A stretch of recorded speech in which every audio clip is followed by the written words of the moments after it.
LFA. Supercar dari Lexus yang suaranya menggelegar.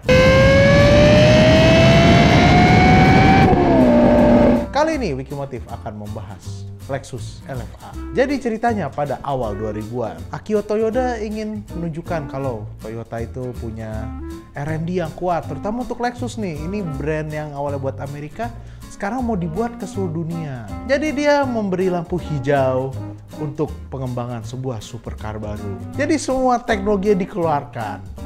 Kayak mesin V10, jadi ingin turunan dari mesin mobil F1. Karena ingat, Toyota itu baru masuk F1. Terus kemudian ada aerodinamika aktif, naik sendiri sayapnya, rem serat karbon. Dan prototipenya langsung ditesnya nggak tanggung-tanggung di Nürburgring yang kita udah pernah buat videonya. Dan hasilnya pada tahun 2005, tepatnya di Detroit Motor Show. Prototipe LFA pertama meluncur dan pengembangannya terus dilanjutkan sampai di suatu titik pada tahun 2007. Toyota menyadari karena awalnya LFA itu dibuat pakai sasis aluminium. Itu canggih lah, tapi kemudian ada teknologi baru nih, serat karbon. Dan mereka memutuskan, wah ini beratnya makin kacau nih. Kita harus bikin dari serat karbon. Artinya apa? Pengembangannya diulang lagi dari nol. Ya setidaknya bodinya lah ya. Dan pada tahun 2009, akhirnya setelah hampir 10 tahun dan termasuk bikin mobil baru lagi, Lexus meluncurkan LFA. Jantungnya si LFA ini adalah mesin V10 5000cc. Dan seperti tadi gue bilang, mesin V10 ini terinspirasi dari mobil F1. Yang ironisnya, pas tahun 2009 Toyota F1-nya kemudian tutup, mesinnya udah pakai V8. Nah, ini menghasilkan tenaga yang lumayan cukup besar, yaitu 553 horsepower dan torsi 480 Nm. Menariknya, mesin yang dikembangkan bareng Yamaha ini dites dulu nih di ruang akustik yang biasa buat nguji piano gitu. Tenaga mesin disalurkan transmisi otomatis single clutch 6 kecepatan. Jadi kenapa nggak pakai double clutch? Kan biasanya bilang, oh double clutch. Jadi kalau menurut Toyota, single clutch itu perpindahannya masih lebih cepat daripada double clutch. Nah, untuk seluruh bodinya nih, semua pakai bahan serat karbon yang ringan. Dan tadi gue bilang ada teknologi aktif aerodinamik, yaitu di mana sayap belakangnya akan naik sendiri pada kecepatan di atas 80 km per jam. Supaya bikin aerodinamikanya menekan mobil ke bawah. Jadi nempel, nggak terbang. Ya kan? Untuk interiornya sendiri, salah satu ironik adalah cluster speedometernya itu semua serba digital. Kenapa? Bukan buat gaya-gayaan, tapi katanya menurut Lexus, meteran speedometer biasa, RPM-nya itu tidak akan sanggup mengikuti mesin. Jadi mereka harus pakai digital. Yang uniknya lagi, nah ini kayaknya ada obsesi nih, yang tentang sama Yamaha kali ya. Jadi ada semacam kayak saluran, supaya kita bisa ngedengerin suara mesinnya dari dalam mobil. Ya udah punya V10, ngapain gitu kan? Walaupun ada sistem audio Mark Levinson 12 speaker. Hasilnya LFA mampu melesat dari 0 sampai 100 km per jam hanya dalam 3,7 detik saja, menuju top speed 326 km per jam. Harganya mahal bos. Jadi kalau pakai harganya sini 340.000 pound sterling. Ini buat gambaran aja ya. Lu bisa dapat Lamborghini Aventador dengan 100.000 pound sterling lebih murah. Ya, lebih gede, lebih bertenaga, lebih kenceng, lebih murah. Tapi tentu lebih eksklusif dong, karena LFA hanya akan diproduksi sebanyak 500 unit saja secara global. Pada tahun 2010, muncul nih edisi lebih kencengnya daripada LFA, yaitu Nürburgring Edition. Tenaga mesinnya lebih besar, 10 horsepower. Kemudian transmisinya dibuat supaya bisa pindah lebih cepat lagi, 0,5 detik. Itu lumayan loh kenceng.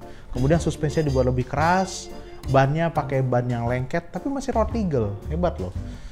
Dan juga aeronya ditambah, ada canard, pokoknya kayak ada apa sih buat mengarahkan aerodinamika, dan spoiler belakangnya dibuat fix sekarang karena memang ini buat track. Gak cuma itu, tapi pembeli Nürburgring Edition juga akan mendapat fasilitas-fasilitas seperti ada latihan mengemudi di Nürburgring, plus nginep di hotel mewah dekat sana, lalu kemudian dapat pass bebas masuk Nürburgring 1 tahun gitu. Sama yang terakhir yang sangat spesial adalah jaket khusus untuk LFA Nürburgring. Gue nggak bisa bayangin loh, kayak ke pasar Senen gitu kan, nemu jaket apa di yang jaket-jaket bekas ada LFA Nürburgring, buset. Lalu gimana nih waktunya? Untuk LFA Nürburgring Edition bisa melingkari Nürburgring dalam waktu 7 menit 16,64 detik. Kalau sekarang mungkin udah nggak gitu ya, karena udah ada yang di bawah 7 menit sekarang. So, waktu itu waktu yang sangat kenceng, dan lagi-lagi Lexus tuh bikin klaim ini pakai ban jalan raya, bukan ban-ban kayak apa nanti gue nyebut nama lagi, Michelin Pilot Sport itu kan yang apa semi balap lah. Lu bawa gitu pas hujan-hujan, habis lu ngebut nggak ada traksi itu. LFA Nürburgring Edition rencananya diproduksi sebanyak 50 unit saja, dan itu mengambil kuota yang 500. Tapi katanya pada akhirnya cuma ada 64 unit Nürburgring Edition dari 500 unit LFA semuanya. Mobilnya diproduksi terakhir tahun 2012. Tapi menariknya sampai tahun 2020 kemarin masih ada LFA yang laku terjual. Loh kok bisa? Ya jadi ada beberapa LFA yang sengaja disimpan oleh dealernya gitu. Jadi mereka simpan dan masih belum diregistrasi. Terus bikin pertanyaan, kayaknya dengan segala kekerannya kok LFA dulu katanya susah terjual ya? Ya karena dulu orang tuh mikir LFA itu wah mahal banget, lu bisa beli Aventador lebih kenceng, dan mereka lalu banding kayak wah GTR 0 ke 100-nya aja bisa dibuat 3 detik. Padahal mereka sebenarnya lupa, dan ini diakui oleh engineer Lexus bahwa LFA itu bukan cuma ukuran kecepatan, tapi bagaimana caranya lu menikmati mobil itu. Wes. Jadi bukan buat ya gue lebih kenceng, tapi ini pas gue bawa ke sirkuit lebih mantep banget, dan itu kan nggak semua orang mudah mengerti ya. Nah kalau LFA sendiri nih, kalau kalian pernah ingat muncul di film Fast 5, dipakai karakternya Han. Ya kan, nanti gue nggak mau spoil story lah, tapi ada. Tapi kita pernah loh ngomongin film mobil-mobil Fast and Furious. Linknya di sini nih. Coba ini edisi yang khusus ya, karena waktu itu lagi pandemi, baru hits susah mau keluar, jadi direkam di rumah. Nah sesuai dengan passionnya Akio Toyoda, yang kita pernah bahas juga sedikit di sejarah Gazoo Racing. Linknya di sini juga. Ya. Itu LFA dipakai balap, dan bahkan sebelum mobil keluar udah dipakai balap. Jadi dia udah ikut balap dari tahun 2008 di Nürburgring 24 jam.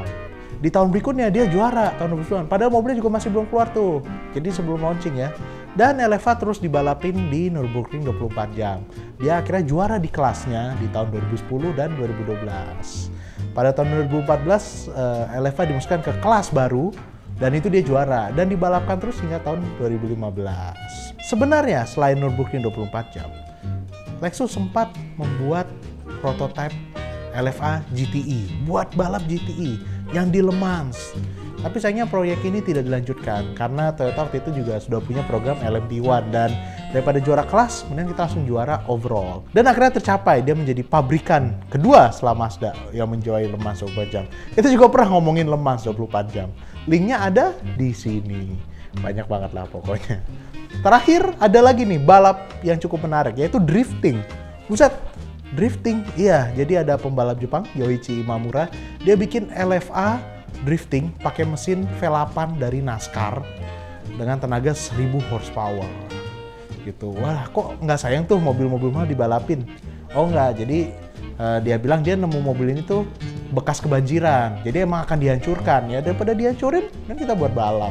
Ya nggak? Nah terakhir nih, yang mungkin sudah para ditunggu-tunggu, ada nggak sih Mbah LFA di Indonesia? Jeng jeng jeng jeng. Oke, kita luruskan nih ya. Jadi waktu tahun 2009 itu diumumkan bahwa Indonesia mendapatkan jatah LFA sebanyak 2 unit dengan harga 9 miliar. Itu lagi-lagi harga yang cukup mahal ya. Jadi maksudnya gini, dibandingkan lu bisa dapatkan Lamborghini yang lebih kencang segala macam, lebih murah. Dan ingat, itu waktu itu orang kan gak nyangka, kenapa sih Lexus bikin supercar, yakin nih gitu. Jadi menurut Toyota Indonesia resminya tidak ada yang beli LFA. Jadi ditawarkan tapi tidak ada yang mau ngambil. Jadi gitu aja ya, kita pakai data-data aja. Bukan berarti bilang nggak ada, tapi faktanya seperti itu.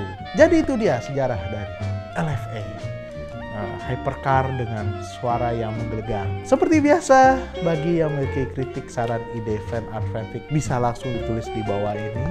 Dan terima kasih banyak sudah menonton Wikimotif. Sampai bertemu di episode selanjutnya.